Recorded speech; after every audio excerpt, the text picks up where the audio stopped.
Nós somos o povo de Deus, aqueles que foram separados para junto do pastor verdadeiro, do único pastor, Jesus Cristo, o Filho de Deus. E graças a Deus, nós estamos na seara do Senhor. Nós fazemos parte do rebanho do Senhor, porque viver nesses dias não está fácil. Há muita tribulação, há muita confusão no nosso mundo, agressões, e isso nos abate, nos faz sofrer.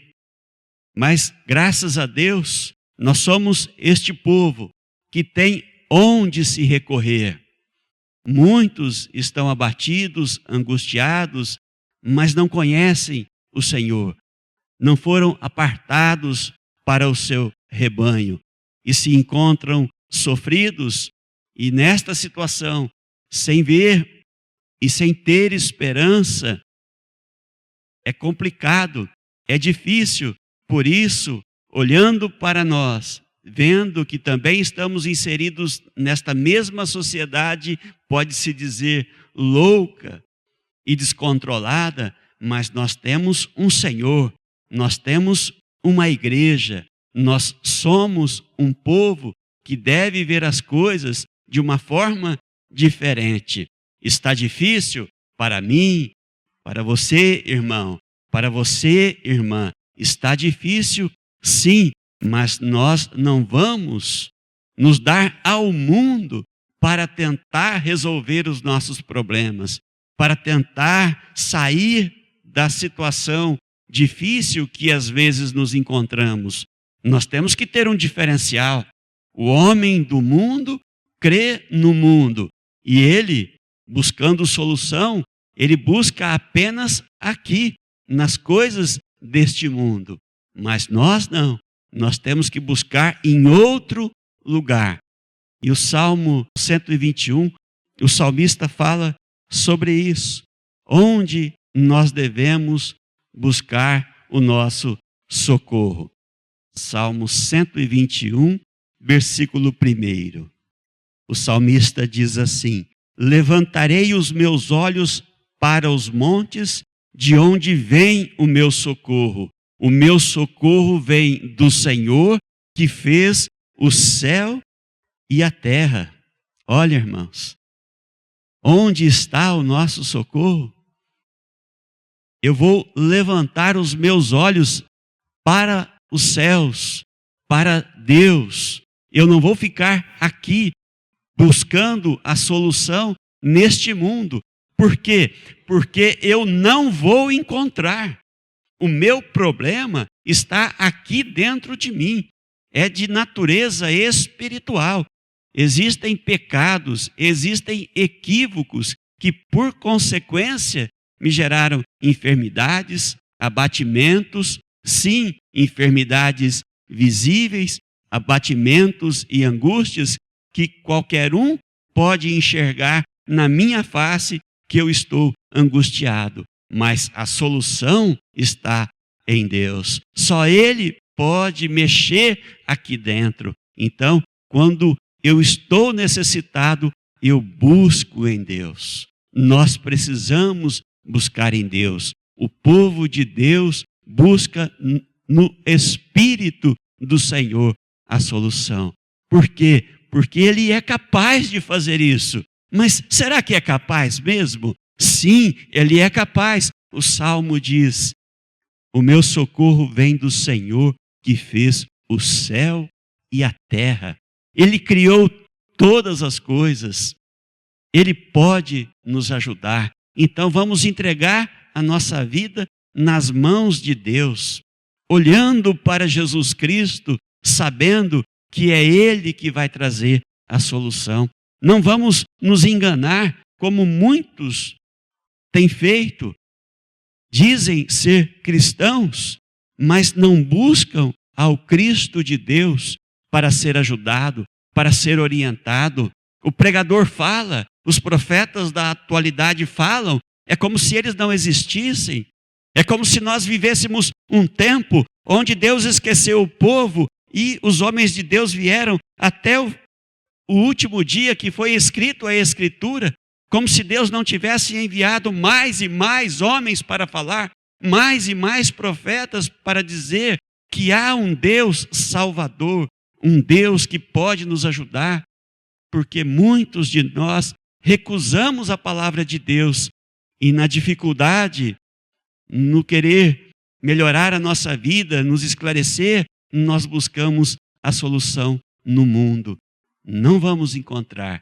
Se queremos uma mudança verdadeira, se queremos ser sarados, curados, libertados da escravidão, da ignorância, o qual estamos mergulhados, nós precisamos entregar a nossa vida a Jesus Cristo.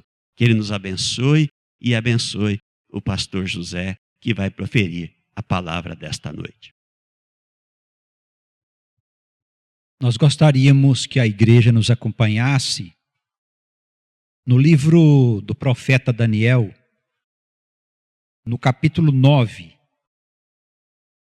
Nesta época, o povo de Deus estava no fim da sua escravidão na Babilônia. Eles haviam ficado como escravos durante 70 anos. O povo de Deus estava muito sofrido. Ele havia caído sob esta escravidão porque o povo havia se afastado do Senhor. Nos nossos dias, também nós temos visto muitos irmãos passando por provas difíceis.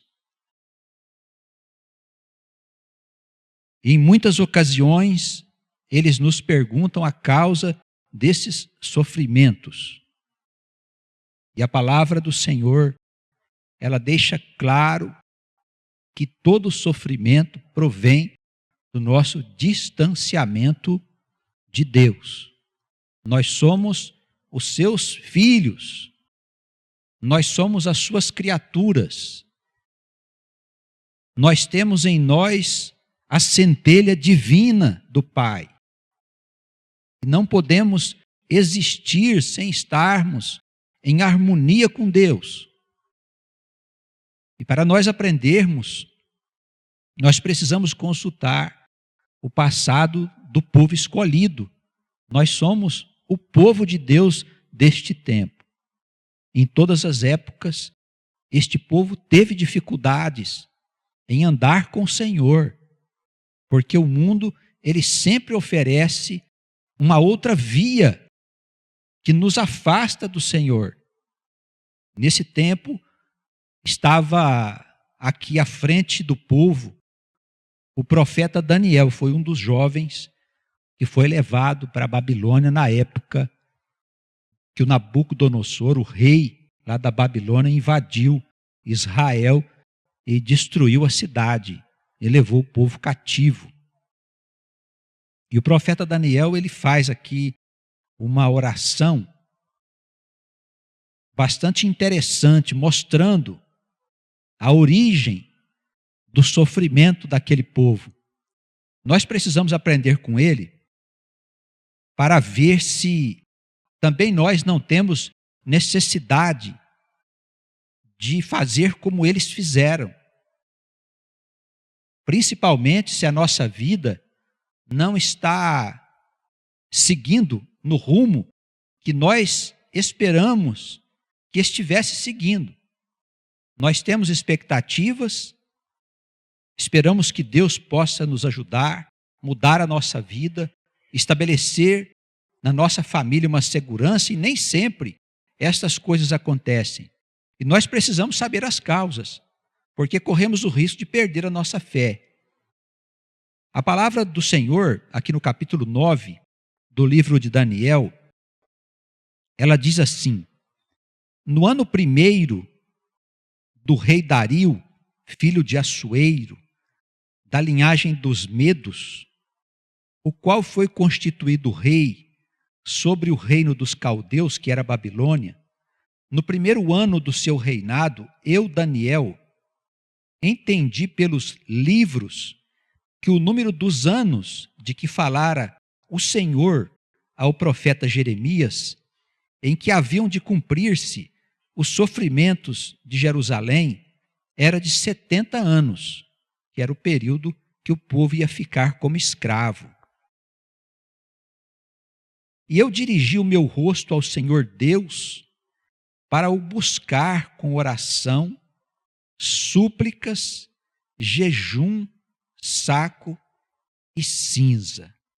Eles estavam ali há muitos anos passando todo tipo de privação. Nós também enfrentamos nossa vida, nossas lutas, e podemos nos sentir em necessidade de avançar com Deus.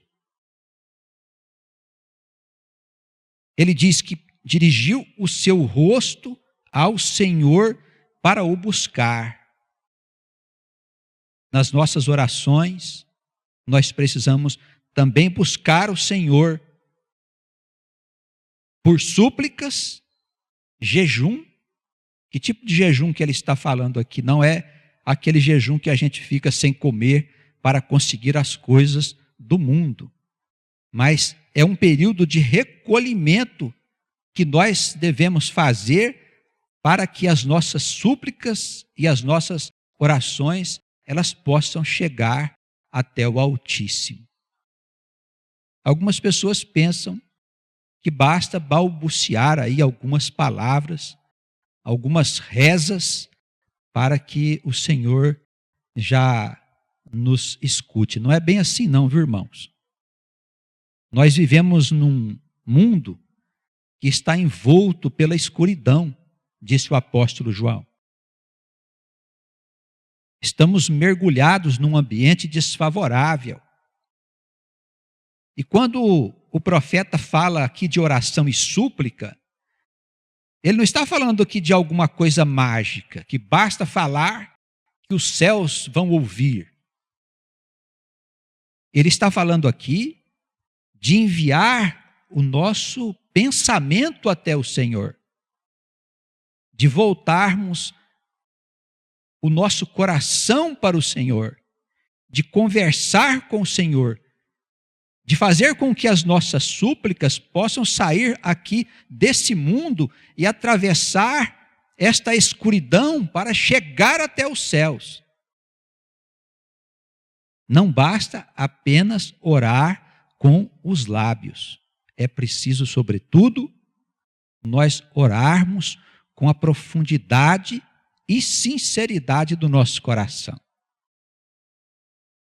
E nós precisamos buscar ao Senhor em espírito de humildade, aguardando que o Senhor faça por nós aquilo que nós estamos precisando. Mas se nós não clamarmos, se nós não formos sinceros, se nós não formos profundos nas nossas súplicas, nas nossas orações, o Senhor Deus não nos ouvirá.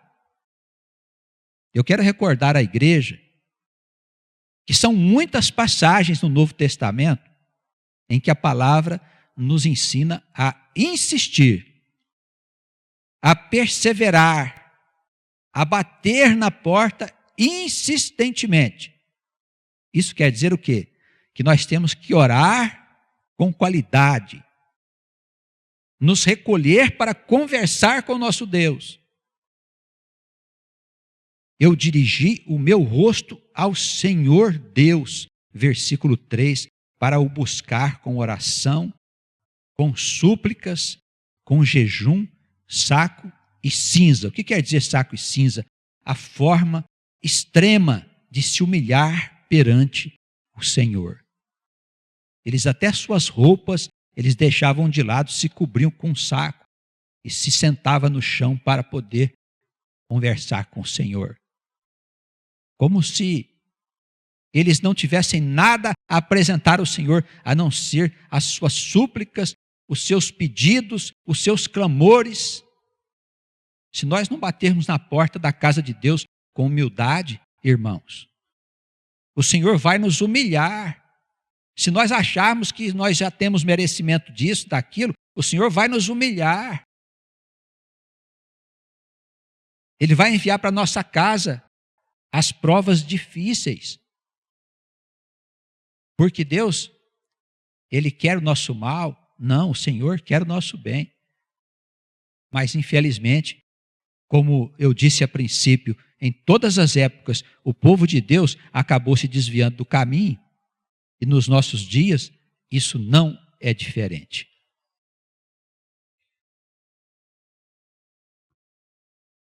Eu orei ao Senhor meu Deus. Versículo 4. Acompanha comigo, os irmãos das outras cidades. Acompanhe comigo. Eu orei ao Senhor meu Deus e confessei. Olha lá como é que vai a oração do profeta Daniel. Eu orei ao Senhor, nosso Deus, e confessei e disse: Ah, Senhor, Deus grande e tremendo, que guardas a aliança e a misericórdia para com aqueles que te amam, para com aqueles que guardam os teus mandamentos. Olha como ele estabelece aí uma relação com Deus, tendo como fundamento alguns critérios. Não é uma relação qualquer, não é um pedido qualquer. Ele começa reconhecendo a grandeza de Deus, confessando a Deus que reconhece que Ele é tremendo, que Ele é o Deus grande sobre todas as coisas. Eu estou dizendo a Deus: olha, eu reconheço quem Tu és, Senhor. Algumas pessoas pensam que não precisa dizer a Deus. Nós precisamos sim exprimir aquilo que nós sentimos por Deus perante Ele, irmãos. Tu és um Deus grande, Tu és um Deus tremendo, um Deus que guarda as Tuas alianças, aliança que fazes com o Teu povo. Quer dizer, se Deus prometeu, Deus vai fazer. Olha, nós somos o povo de Deus. E sobre o povo de Deus existem promessas que estão feitas desde a antiguidade. É o mesmo povo, irmãos. Preste bem atenção. Deus fez uma aliança com o seu povo e as suas promessas serão cumpridas. Ele disse que vai transformar esse mundo numa humanidade nova. Essa é a aliança que o Senhor fez com o seu povo. Que o seu povo estará à frente desta humanidade para guiar as nações no caminho da verdadeira felicidade. Isso que está aí não traz felicidade para o mundo, nós já sabemos disso. É fácil de nós percebermos, irmãos, que a felicidade das nações ricas está ligada à infelicidade das nações pobres. Basta conhecer um pouquinho de história. Então, o que hoje nós temos no mundo não serve para a felicidade das nações como um todo. Pode servir para a felicidade material de algumas nações, que não sabem nem o que fazer com o dinheiro, enquanto outras nações estão sofrendo as consequências da fome, da miséria e das guerras. E Deus fez uma promessa e uma aliança com o seu povo. Essa aliança, ela será cumprida porque Deus é fiel. Daniel, quando está diante do Senhor, reconhece que Ele é grande e tremendo, que Ele guarda a sua aliança e que Ele é misericordioso. Quer dizer o que misericórdia? Aquele que recebe a misericórdia de Deus. Sobre a vida dele vem os favores de Deus, as bênçãos de Deus, sem que ele o mereça. Isso é misericórdia. Quando a gente ama alguém com o amor de Deus, a gente não julga aquela pessoa. É como Deus nos ama. Ele não faz juízo para nos amar. É um Deus misericordioso. Amém? Mas veja bem, preste atenção na palavra, acompanha comigo. A sua misericórdia, ela vem sobre aqueles que amam a Deus e que guardam os mandamentos de Deus. Então ele reconhece que Deus é misericordioso, mas que a sua misericórdia beneficia aqueles que amam a Deus e que guardam os seus mandamentos. Nós precisamos guardar os mandamentos do Senhor. Como é possível? Somente com a ajuda de Cristo. Sem o Espírito Santo, nós não temos como guardar os mandamentos do Senhor. Nós não damos conta de obedecer os mandamentos. Esquece isso. Nós só conseguimos vencer o inferno e a morte com a ajuda de Jesus. É o braço forte de Deus estendido ao povo santo que está espalhado pelo mundo. Somente por meio de Cristo nós conseguimos vencer o pecado. Amém? Guardar os mandamentos do Senhor. Daniel começa reconhecendo a Deus.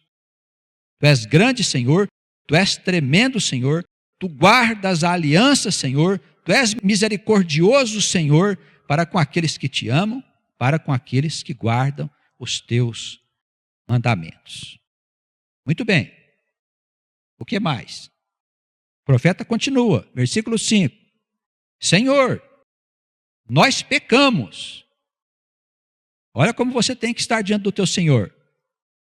Senhor, nós pecamos, nós cometemos iniquidades, nós procedemos impiamente, nós fomos rebeldes, nós apartamo-nos dos teus mandamentos e dos teus juízos.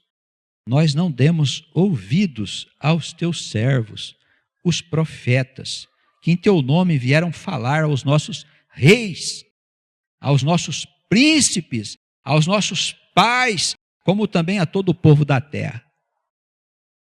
Ele reconhece que estava em pecado.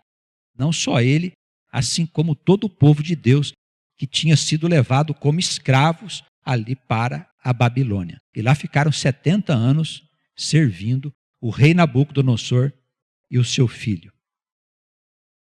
Depois esse Dario aqui, esse sujeito que no começo nós falamos o nome dele, ele invadiu a Babilônia e acabou com o reinado de Nabucodonosor, do seu filho. E foi esse Dario que libertou o povo, para o povo voltar para reconstruir Jerusalém. 70 anos como escravo, o povo de Deus. O povo escolhido, porque o povo escolhido se apartou dos mandamentos, se afastou dos juízos de Deus, não deram ouvidos aos profetas. O que disse o pastor Joel na sua exortação. Hoje nós temos os profetas, que são os pregadores da palavra do Senhor. Os pregadores da palavra de Deus. Tem muita gente que não se importa, não quer ouvir. Tem crente que gosta de ouvir o que agrada o coração dele. Se o pastor fala uma coisa que desagrada, ele sai correndo da igreja. Irmãos, é fundamental, é importante para nós reconhecer que nós pecamos perante o Senhor. Procedemos de maneira ímpia, fomos rebeldes, revoltados e apartamo-nos dos mandamentos e dos juízos e não queremos ouvir os profetas que em teu nome vieram falar aos reis e a toda a terra. A ti, Senhor, pertence a justiça. Versículo 7. Mas a nós a confusão de rosto, como hoje se vê. A ti, Senhor, a justiça, a glória, a luz, a equidade, e a nós a confusão. Não precisa ir muito longe, basta ligar a televisão para ver a confusão. Ninguém se entende com nada, é só confusão. Isso chama confusão de rosto. Porque o mundo não quis saber de Deus. O pouquinho que tinha de Deus estão querendo tirar. Apostasia. Nos países desenvolvidos, já tiraram Deus do script da vida, irmãos. Não se interessam mais. Acham uma coisa atrasada. Essa mentalidade retrógrada que se enfiou nos países desenvolvidos, agora já está chegando no Brasil. As pessoas acham muito interessante viverem sem ter uma fé em Deus, sem considerar as coisas do Senhor. Nós não podemos ser assim. A ti, ó Senhor, pertence a justiça e a nós somente a confusão, como hoje se vê, aos homens de Judá, aos moradores de Jerusalém, a todo Israel, aos de perto, aos de longe, em todas as terras, por onde o Senhor os tem lançado, por causa das suas rebeliões que cometeram contra ti. Ele está reconhecendo aqui que o povo de Deus tinha caído na escravidão por causa de se revoltarem contra Deus e se apartarem dos seus juízos e estatutos. Ó Senhor, a nós pertence a confusão de rosto, aos nossos reis, aos nossos príncipes, aos nossos pais, porque pecamos contra ti. E repete de novo, ao Senhor nosso Deus pertence a misericórdia e o perdão. A nós, somente a rebelião, pois nos rebelamos contra ele. Não obedecemos à voz do Senhor nosso Deus para andarmos nas suas leis, que ele nos deu por intermédio dos seus servos, os profetas. A nós pertence a confusão de rosto. Sim, todo o Israel transgrediu a tua lei, desviando-se para não obedecer a tua voz. Por isso, a maldição e o juramento que estão escritos na lei de Moisés, servo de Deus, se derramaram sobre nós, porque pecamos contra ele. Irmãos, existe uma lei que foi posta desde a antiguidade para o povo de Deus. E nós somos o povo de Deus.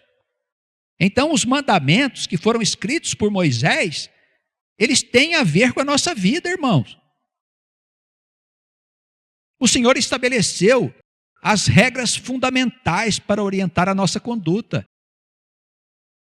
Se nós vivermos em pecado, nós vamos sofrer as consequências desse afastamento, irmãos. Se está escrito na lei, se as regras foram estabelecidas e o Espírito do Senhor naquele tempo disse, olha, quem se afastar dos estatutos e dos juízos, sofrerá as consequências. Se nós nos afastarmos das regras fundamentais, nós vamos com toda certeza sofrer os prejuízos.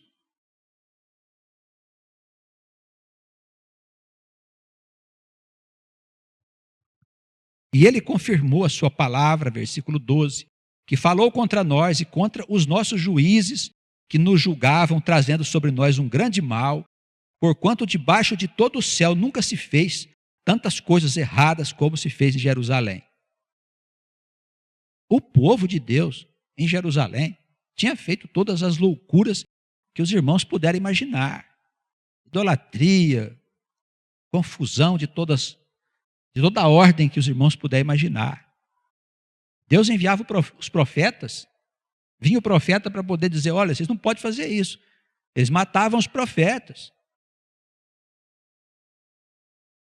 Jogou o profeta na cisterna, jogou outro, cerrou no meio. Apedrejavam os profetas, perseguiam os profetas.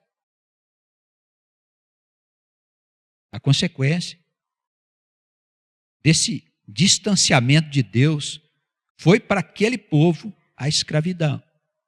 E para nós. E se nós ouvirmos a palavra hoje que está nos chamando para uma vida com Deus, e se nós virarmos as costas,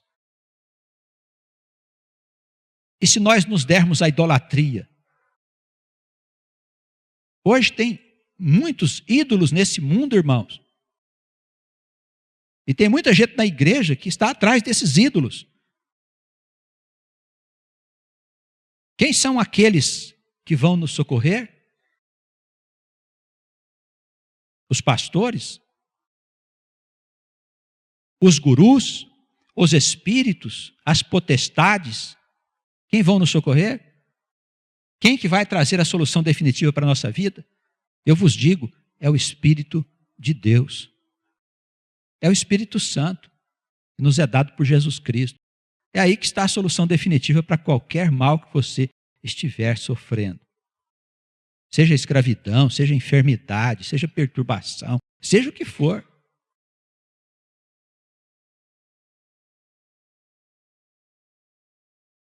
Versículo 13. Como está escrito na lei de Moisés, todo este mal nos sobreveio. Apesar disso, nós não suplicamos a face do Senhor nosso Deus para nos converter das nossas maldades e para nos aplicarmos à tua verdade. Tem pessoas que a vida está uma desgraça e nem assim o sujeito procura ajuda, irmãos. Não vai conversar com Deus. Se a nossa vida está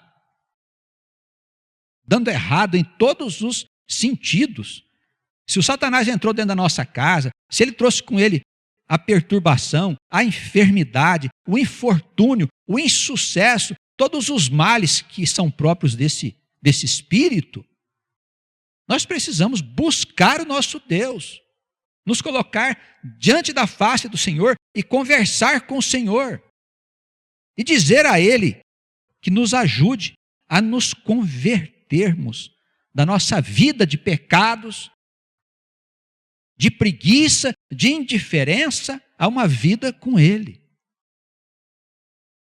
Irmãos, o poder do diabo é tão grande que nós não conseguimos por nós mesmos buscar esta vida com Deus. Nós precisamos do apoio do Espírito para nos ajudar. Nós temos que conversar com Ele e dizer: Senhor, me ajude a me converter desta vida torta que eu tenho para uma vida santa ao teu lado. Eu posso aplicar-me à tua verdade. O que a gente colhe de uma vida com Deus? Irmãos, nós só colhemos bênçãos quando nós estamos com Deus. As dificuldades são vencidas com alegria, porque não são empecilhos mais, não são entraves na nossa vida, mas são desafios que nós vamos vencer com a ajuda de Deus, para a glória do nome do Senhor. Uma vida com Deus é maravilhosa. Se você ainda não tem esta vida com o Senhor, se a sua vida está em frangalhos, reconheça, deixe o teu orgulho de lado. Não há coisa pior do que gente orgulhosa sofrendo. A desgraça está na casa do sujeito e ele está achando que ele ainda tem alguma coisa para oferecer, que ele é alguma coisa. Irmãos, vamos nos reconhecer que nós precisamos da ajuda de Deus para viver uma vida de santidade. Se a gente não pedir a Deus, a gente não vai ter. Isso não é dado de graça, não. Nós precisamos pedir. Não paga, porque Deus não quer teu dinheiro. Mas nós temos que bater na porta do Senhor insistentemente para Ele nos dar esta bênção. Amém?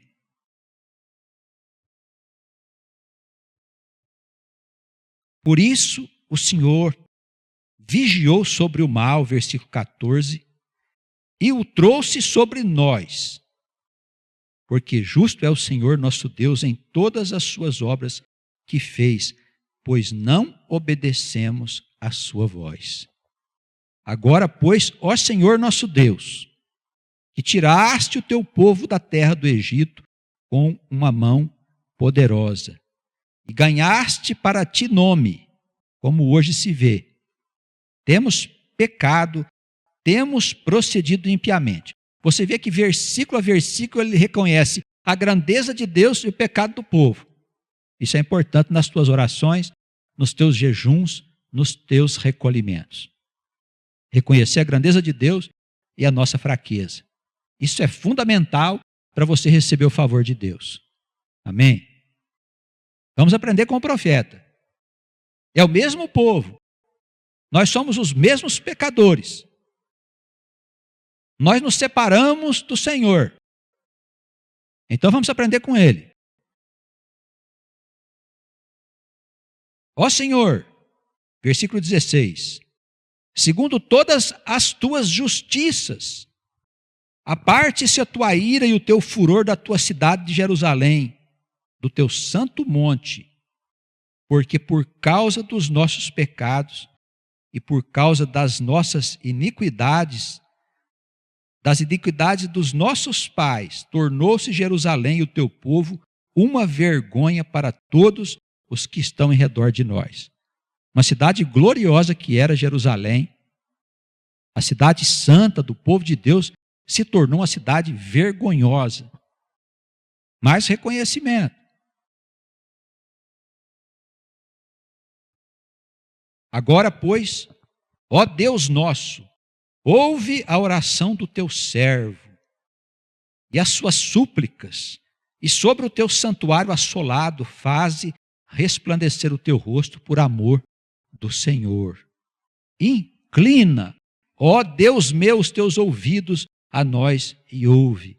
Abre os teus olhos e olha para a nossa desolação, o nosso sofrimento, e para a cidade santa que é chamada pelo teu nome, Senhor.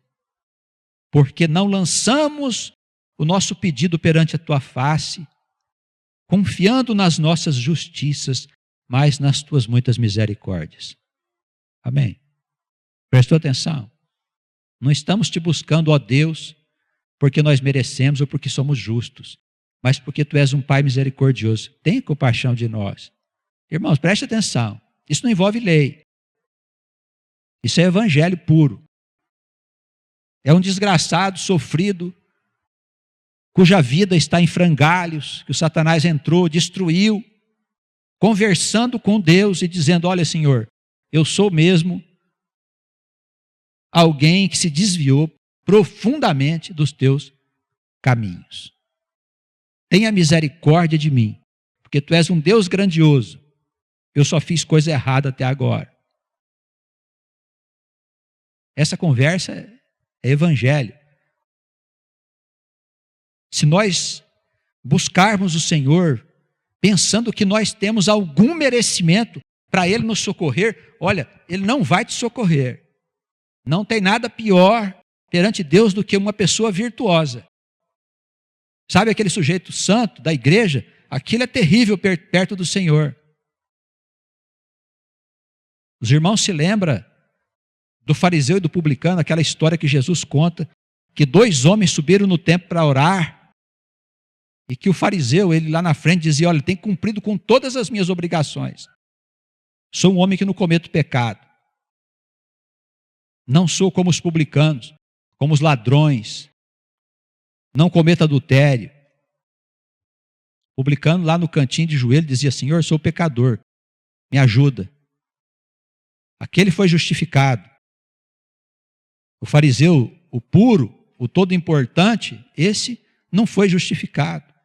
Porque o Senhor quer que a gente reconheça a nossa fraqueza.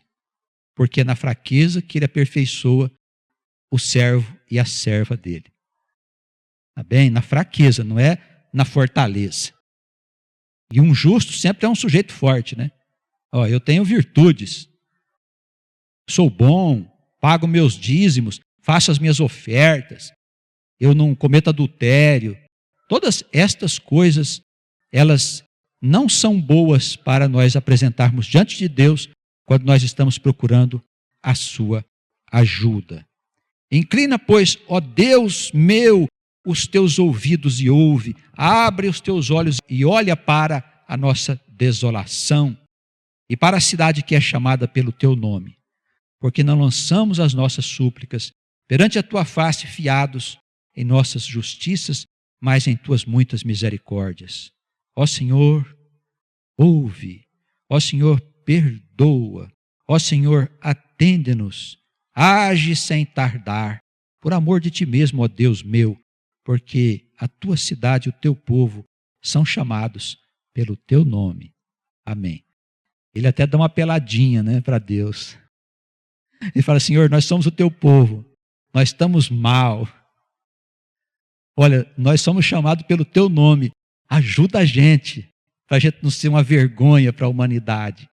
Não é? É uma hora de nós nos unirmos e clamar ao nosso Deus por esta intercessão poderosa, para que nós que somos o seu povo não seja um exemplo ruim para esta humanidade que está afundando aí no lamaçal do pecado, da corrupção e da mentira. Que Deus possa dignificar a nós que somos o seu povo. Que Ele faça isso por nós, em nome de Jesus. Amém.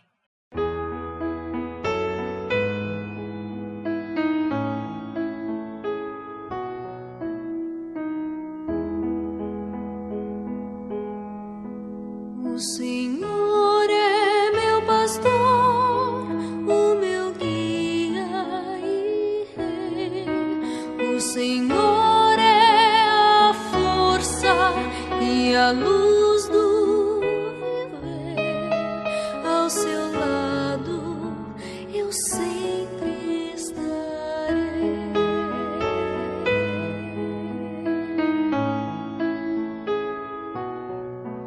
Os seus olhos vigiam, seu amor nos conduz. Minha vida darei ao Senhor, confiarei em seus braços.